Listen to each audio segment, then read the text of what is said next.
Greetings my friends, I am here to introduce you to a new series called Indian Government Initiatives.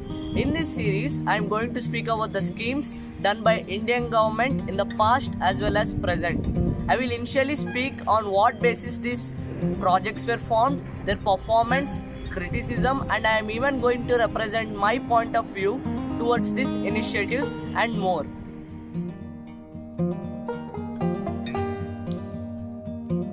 Atmanirbhar Bharat Abhiyan or Self-Reliant India Mission is a campaign launched by the central government of India which included a rupees 20 lakh crore economic stimulus package and a number of social reform proposals.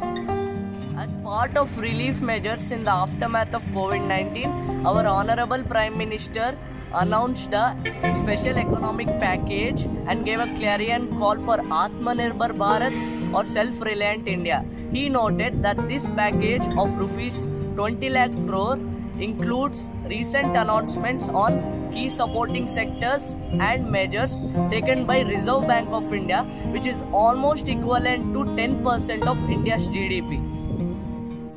Today, India is world's second largest smartphone market. However, it does not make any of these phones by itself and manufactures only a small fraction of solar cells and modules and has ambitious future goals. Second idea was to invite foreign direct investments, and manufacturing by foreign majors would bring new technologies into India's industrial ecosystem, obviating the need for indigenous efforts towards self-reliance. Commerce and Industry Minister Piyush Goyal sir said that self-reliance will ensure India's quality of production goods on a large scale, fulfill India's requirement and boost export of surplus production. The government has identified 12 sectors where India can become self-reliant, including textiles, components, industries and furniture, where focus would be given with a view to make India self-reliant and a global supplier. Bold reforms across sectors will drive countries' push towards self-reliance. To spur growth and to build a self-reliant Indian system, Atmanirbhar Bharat Abhiyan relies on 5 important pillars: economy, infrastructure, systems, demand and democracy. Okay, let's decode this 20 lakh crore package. There are 5 tranches. The first tranche of Atmanirbhar Bharat Abhiyan focuses on businesses like MSMEs, which is of 5,94,550 crores. The second tranche of Atmanirbhar Bharat Abhiyan focuses on poor people, including migrants and farmers, which is of 3,10,000 crores. The second tranche of Atmanirbhar Bharat Abhiyan focuses on agriculture and allied sectors, which is of 1,50,000 crores. The fourth tranche and fifth tranche combined is 48,100 crores. The fourth tranche focuses on sectors like coal, aviation, space, defense, atomic energy. The fifth tranche focuses on health, education, ease of doing business. Measures such as Pradhan Mantri Garib Kalyan, which is of 1,92,000 crores, and RBI measures, the Reserve Bank of India, which is of 8,01,603 crores. Several opposition leaders pointed out that as per the calculations by many economists, that the actual government expenditure is just 1%. Which means out of the 20 lakh crore package, the government's expenditure is just between 1 lakh to 2 lakh crores.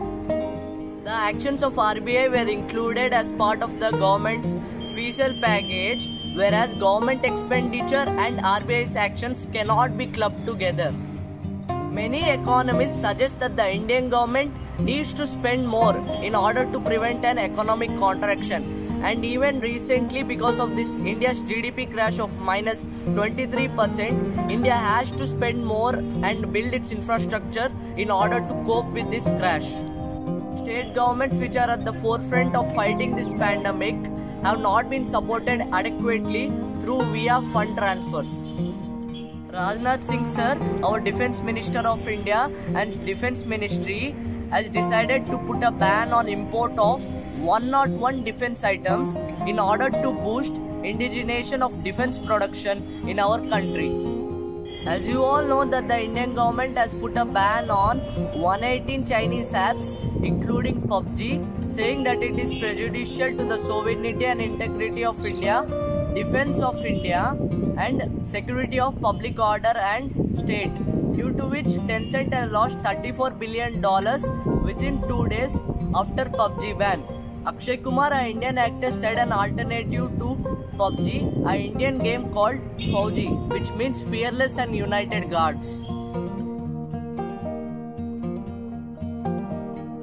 I feel Atmanirbhar Bharat Abhiyan is a good step by our Indian government in order to reduce our dependency on countries like China and making India self-reliant as a manufacturing hub in all sectors. Only thing what I am concerned is about the implementation of this process and drawbacks, as I previously mentioned. So far it has been good in IT sector and defense department. I hope that the government makes those mandatory modifications in other departments also. Even if the outcome of this process is more than average, we have to appreciate it and keep on going till it becomes a perfect one.